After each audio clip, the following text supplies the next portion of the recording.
Chapter 25. Joshua of Nazareth. The story of Joshua of Nazareth, whom the Greeks called Jesus. In the autumn of the year of the city 783, which would be 62 A.D. in our way of counting time, Aesculapius Coltellus, a Roman physician, wrote to his nephew, who was with the army in Syria, as follows. My dear nephew, a few days ago I was called in to prescribe for a sick man named Paul. He appeared to be a Roman citizen of Jewish parentage, well educated and of agreeable manners. I had been told that he was here in connection with a lawsuit, an appeal from one of our provincial courts, Caesarea or some such place in the eastern Mediterranean.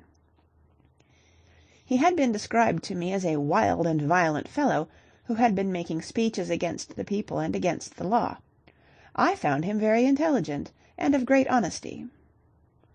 A friend of mine who used to be with the army in Asia Minor tells me that he heard something about him in Ephesus, where he was preaching sermons about a strange new god. I asked my patient if this were true, and whether he had told the people to rebel against the will of our beloved emperor. Paul answered me that the kingdom of which he had spoken was not of this world, and he added many strange utterances which I did not understand, but which were probably due to his fever. His personality made a great impression upon me, and I was sorry to hear that he was killed on the Ostian road a few days ago.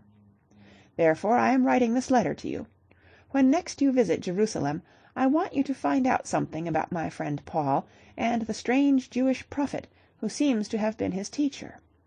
Our slaves are getting much excited about this so-called Messiah, and a few of them who openly talked of the new kingdom, whatever that means, have been crucified.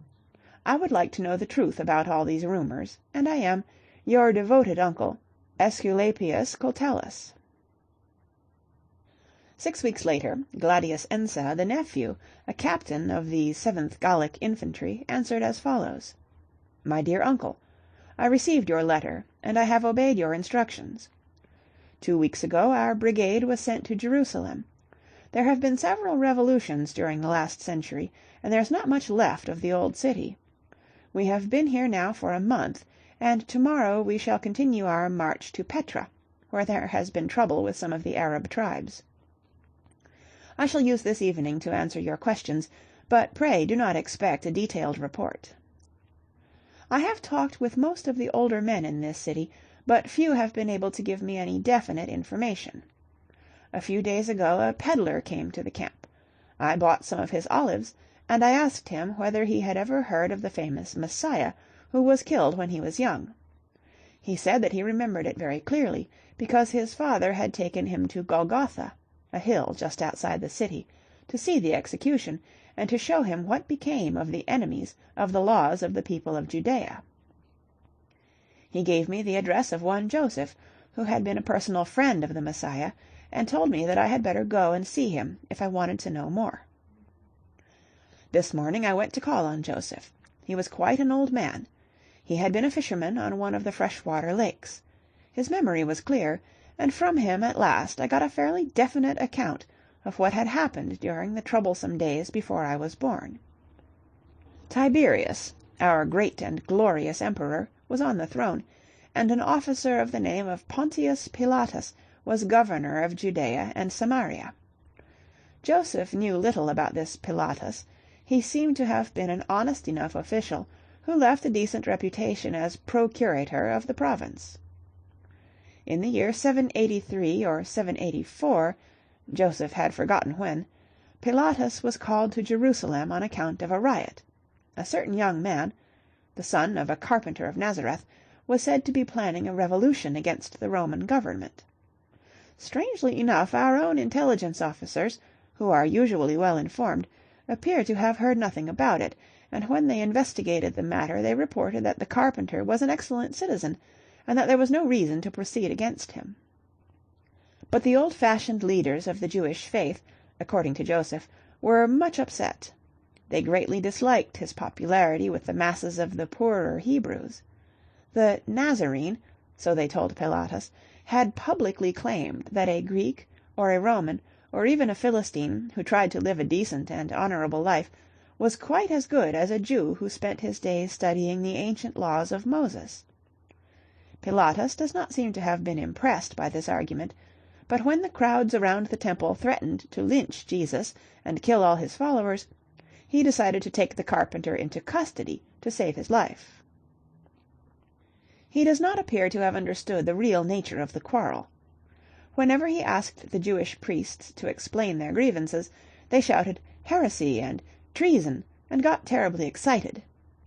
Finally, so Joseph told me, Pilatus sent for Joshua, that was the name of the Nazarene, but the Greeks who live in this part of the world always refer to him as Jesus, to examine him personally.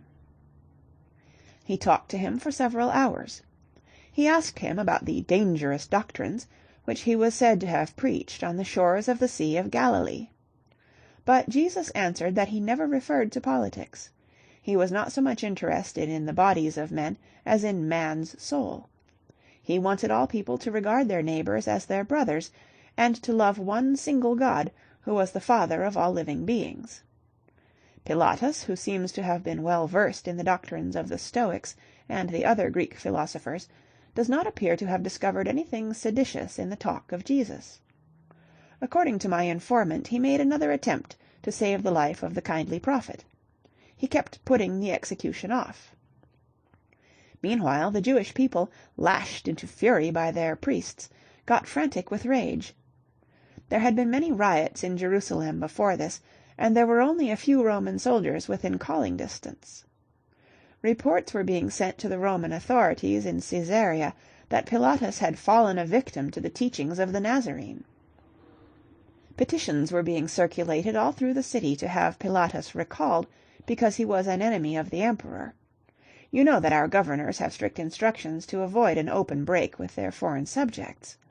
To save the country from civil war, Pilatus finally sacrificed his prisoner, Joshua, who behaved with great dignity, and who forgave all those who hated him. He was crucified amidst the howls and the laughter of the Jerusalem mob.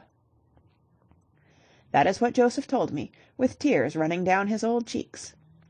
I gave him a gold piece when I left him, but he refused it, and asked me to hand it to one poorer than himself. I also asked him a few questions about your friend Paul. He had known him slightly. He seems to have been a tent-maker, who gave up his profession that he might preach the words of a loving and forgiving God, who was so very different from that Jehovah of whom the Jewish priests are telling us all the time.